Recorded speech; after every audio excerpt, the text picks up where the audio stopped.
Monsieur le Premier ministre, man nga jël kàddu indi sa tontu.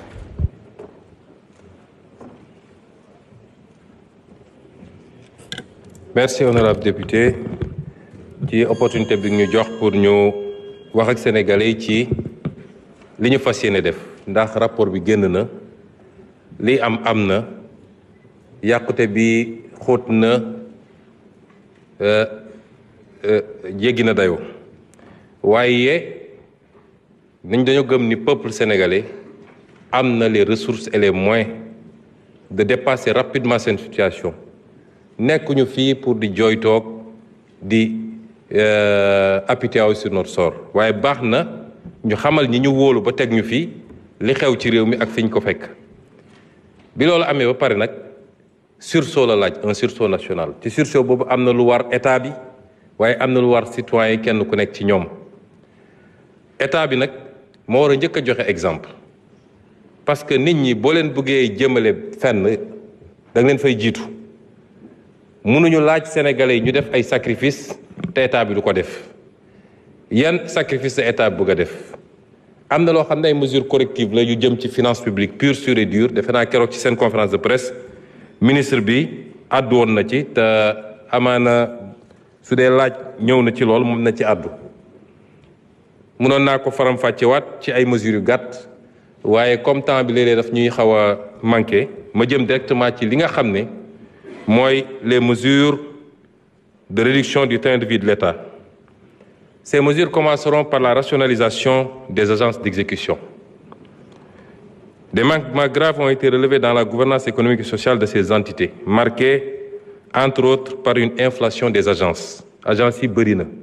demoon nañu ba réew mi da ngay dagg agence pour placer benn client politique benn responsable politique sans que mu répondre ci benn cohérence d'ensemble. ñu ne bu njëkk bi mooy il faut que ñu rationaliser agence yooyu nga xam ne non seulement inflation am na mais bor gu bëri léegi-léeg day am ci agence yooyu boole kook agence yi dafa dem ba nekk nag benn centre des œuvres sociales boo xam ne kuñ ci teg rek la ngay njëkk a def mooy sama clientèle politique naka laay def ba fat leen donte correspondre ak un besoin et à des emplois effectifs réew mi am na ñoo xam ne weer wu ne ñu fayeeku te mosuñoo dem bërëb bu ñuy liggéey ñu boole ci loolu nag day jur masse salariale boo xam ne tey état bi egg na foo xam ne état Sénégal attanu ko parce que nag lii ñuy wax ni yëpp li ko andi mooy un état qui a voulu vivre au-dessus de ses moyens li ko andi mooy yàkkamti ak nekk dans la course électorale du prochain mandat dinaa ci dellu siwaat yooyu yëpp nag nga boole kook gestion boo xam ne c'est une gestion inefficiente et enfin ay choix d'investissement yoo xam ne yu douteux la yoo xam ne opportunité bi de établir ñu ko te résultat yi ci doon xaar amul à ce titre au plus tard à fin juin 2025 les agences d'exécution et de structures administratives similaires ou assimilées dont les missions se chevauchent seront regroupés et d'autres dont les missions peuvent être efficacement prises en charge par des directions centrales ou d'autres administrations non personnalisées de l'État seront supprimées. Des mesures d'accompagnement seront mises en œuvre pour préserver les intérêts des travailleurs. À titre indicatif, je peux mentionner déjà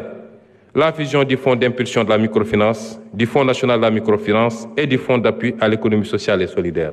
Ces trois fonds qui répondent à la même vocation. La fusion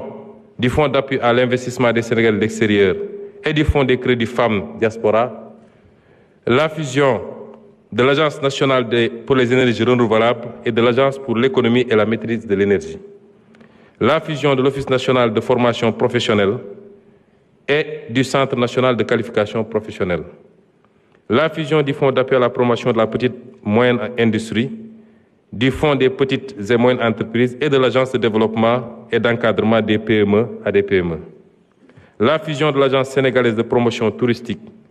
et de la Société d'aménagement et de promotion des côtes et zones côtières, SAPCO. Le regroupement du Fonds de crédit pour les femmes et du Fonds national de l'entrepreneuriat féminin. La suppression de l'Agence nationale de la maison d'outils. La rationalisation des structures dans les secteurs de l'emploi, de la construction des mines, entre autres. Le même exercice de rationalisation, ce n'est pas une liste exhaustive, et le même exercice de rationalisation sera opéré au niveau des services centraux de l'État pour mieux optimiser l'organisation de l'administration. Les modalités d'intervention dans les collectivités territoriales par le PUMA, le PUDC et le Promoville seront harmonisées pour mieux rationaliser les crédits qui leur sont alloués. Pour la rationalisation des dépenses de personnel, dans le cadre de la rationalisation des dépenses personnelles, il sera procédé d'ici à la fin du mois d'avril 2025 à un audit de l'effectif réel dans la fonction publique, à l'identification des agents et leur catégorisation par hiérarchie, ainsi qu'à une application rigoureuse des taux, des éléments variables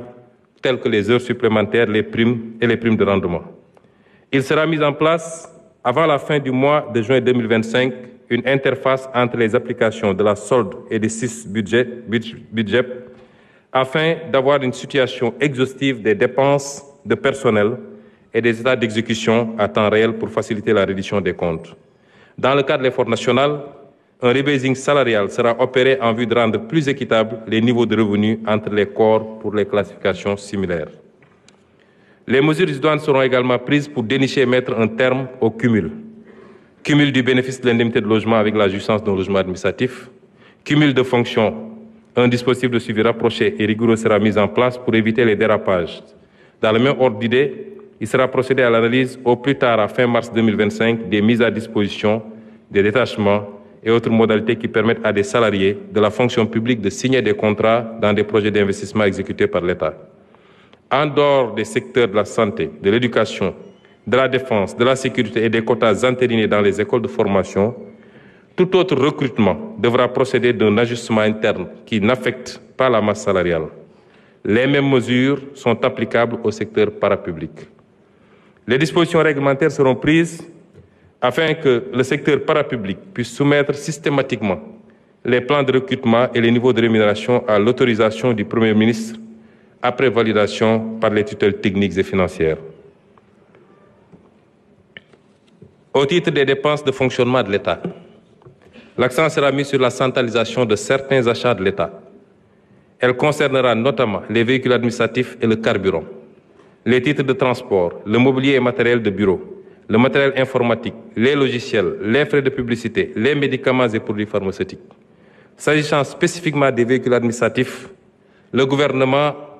va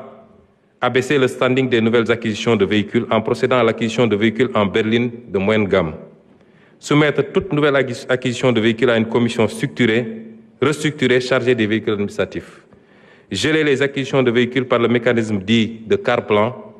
en attendant de mieux encadrer cette pratique. Fixer à chaque administration une dotation budgétaire rationalisée de maintenance des véhicules. Merci beaucoup.